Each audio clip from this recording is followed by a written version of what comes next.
Okay, so now I am back. I'm not sure if I was live before or not, but now it seems to say that I am live. And okay, so hey everybody, hope you're doing well. It's the 9th of May, it's a Thursday. We're a little bit late today because I had to give a talk this morning and I could not be certain I'd be back. I would have been, but nevertheless, it's worked out fine. I hope everyone is doing well. And this talk is going to be on leadership. Now, I don't, particularly, I don't know what country in the world everyone is from today. There are many people from many countries. But one thing that does have a common theme is leadership. And leadership is not just the person, in battle who's says charge or leads the charge. It's not just the quarterback or the running back or the coach leading the football team or the baseball team or the hockey team. All of those do have leadership. You talk about players, the Tom Brady's of the world, who had tremendous skill, don't get me wrong. But one of the skills he had that is sort of that intangible, it wasn't measured by number of yards or number of touchdowns, maybe by number of rings. He won, I think it's 6 or 7. It's really the leadership characteristics. And with leadership characteristics, it's hard to describe leadership, right? Because you kind of know it's there when it's there, and you kind of know when it's not there. People speak about Steve Jobs as a great leader, bringing Apple back from the brink. And it was that personality, that unmeasurable thing about Steve Jobs, the ability to have a vision, the ability to follow up on that vision, and have other people share that vision, were amongst the many things that people looked at within Steve Jobs. Now, leaders can be in the best of times or the worst of times. When you look at Winston Churchill, his claim to fame, amongst many things, I'm a big Winston Churchill fan, is that in the darkest moments that England had with Nazi Germany, he was able to rally the people and not to give up hope. So leadership in tough times probably is one of the most difficult things, because people want to blame everybody and they don't know what to do, and no matter what you do, it's kind of hard.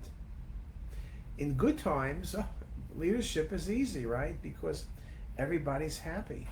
When a company is doing well, maybe people don't think about it as leadership as, things are going well and whoever's in charge is doing a great job.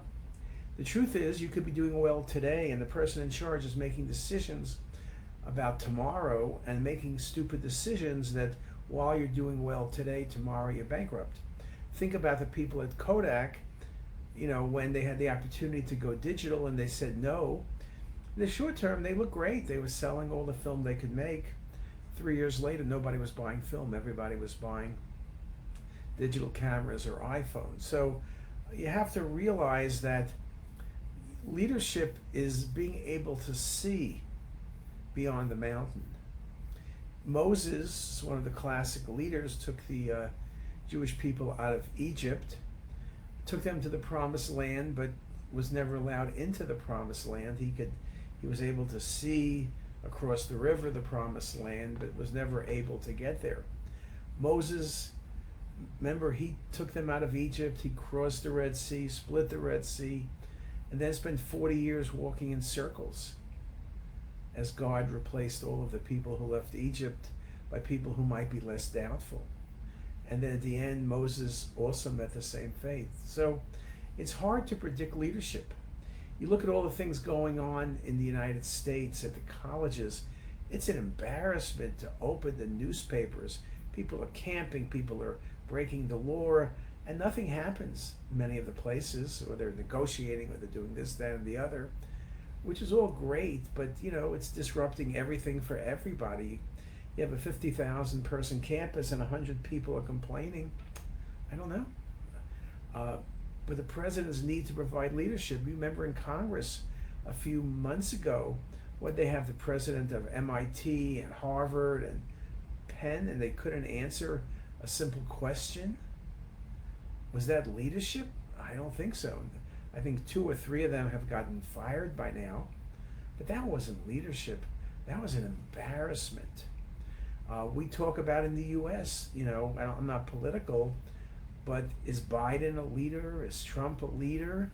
You can argue no one is going to be liked by everybody, but can the person present enough information, enough that can get a majority of people moving in the same direction? You don't want things going in circles or going and banging into each other. You want someone who will lead. Now, one of the things, we have speaker series, which unfortunately I can't open to the public, but we do write about them in JACR. And a lot of what we've written about has been leadership. Whether you're leading an ice cream company like Jenny Breton, our last speaker, or Matt Mullenweg, who led the open source revolution, those are all leaders. In a couple weeks, I'm speaking to and interviewing Ed Catmull, and helping me. Ed Catmull was a founder of Pixar. He ran the animation studios, the computer animation for Lucasfilms, which was Pixar, and then built Pixar up to the great company, and then retired a few years back. They're still very active in numbers of things. And helping me interview him will be Jensen Huang. Oh, that guy you may have heard of. He's the head of NVIDIA. So I'm going out to California in 2 weeks, and we're going to interview him. We're going to talk. It's not going to be an interview like a typical classic interview. It's going to be basically the two of them. I'm just there to help along. But one of the things we're going to talk about is leadership. What makes a great leader? How do you become a leader? Can you teach someone to be a leader? Or is leadership just that's something you have in you? Steve Jobs, I mentioned his name before, was a great leader, but at a certain point, he was a failure, right?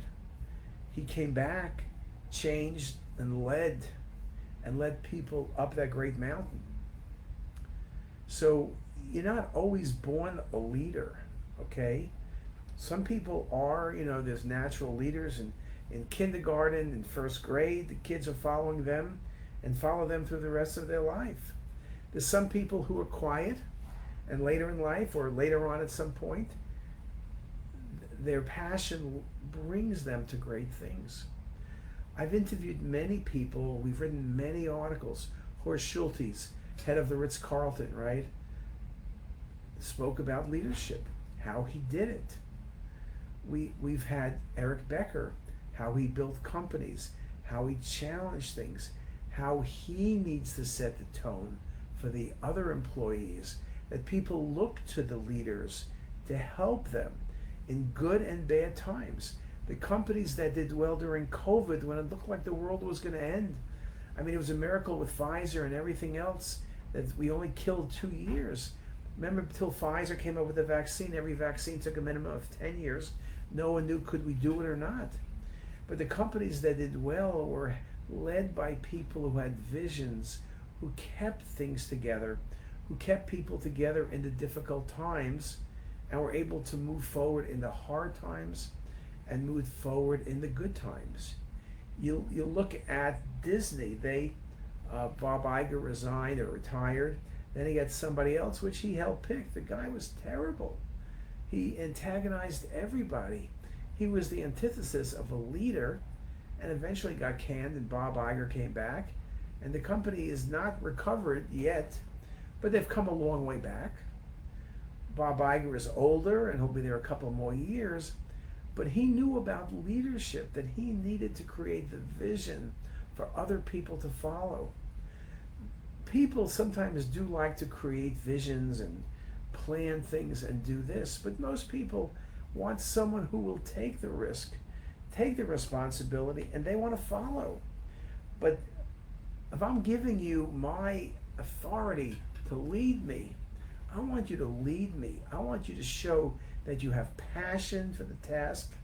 I want to know that you have compassion for me, that you're concerned about your employees. You're concerned how they're doing. Are they successful? Not just I'm in charge, so you got to do what I tell you, whether you like it or not. And I don't really care what you think. So you could be the person in charge, but being in charge is not being a leader. Some companies survive and institutions survive with no leadership. Sometimes the people who work there just keep moving life along.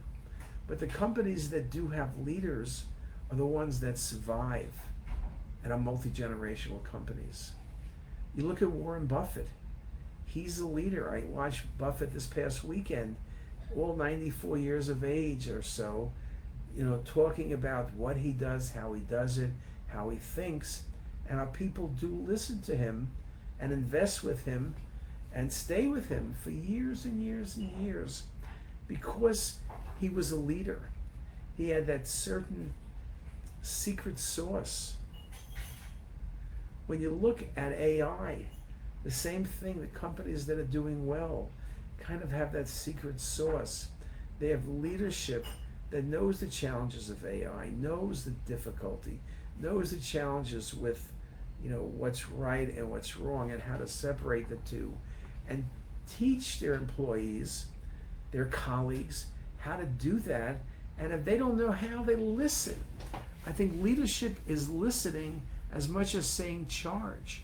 I think when you're the leader, people want to do and make you look good. Leadership a little bit is like Vidal Sassoon, right? That old commercial that if you don't look good, I don't look good because my name's on the bottle. But it's really true. A leader who's smart knows that only when his charges really excel will he or she look really good. And if the people who work for you do poorly, at the end of the day, you could blame them, you could fire them, you could do all the things you want. But if you can't get people marching ahead, at some point you're going to be out of a job because you can give excuses and complain and blame. You could do everything you want to do, but it's not going to do anything. So with that, let me see what's happening on the comment board. Hello from Oslo. Lily's in Oslo, right? So Lily couldn't tell me to get on, but it's on. Lily must be about 6 hours ahead.